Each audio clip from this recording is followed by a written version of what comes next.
how come eggs don't tell jokes? Because they would crack each other up.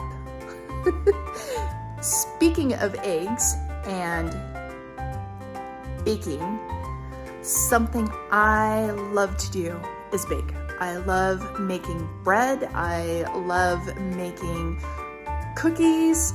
I love making pies. I love experimenting with stuff. And I am the type of cook, usually, baking is the only time that I really follow a recipe. Everything else, I'm just winging it. Good luck, everybody. But most of the time it turns out really good.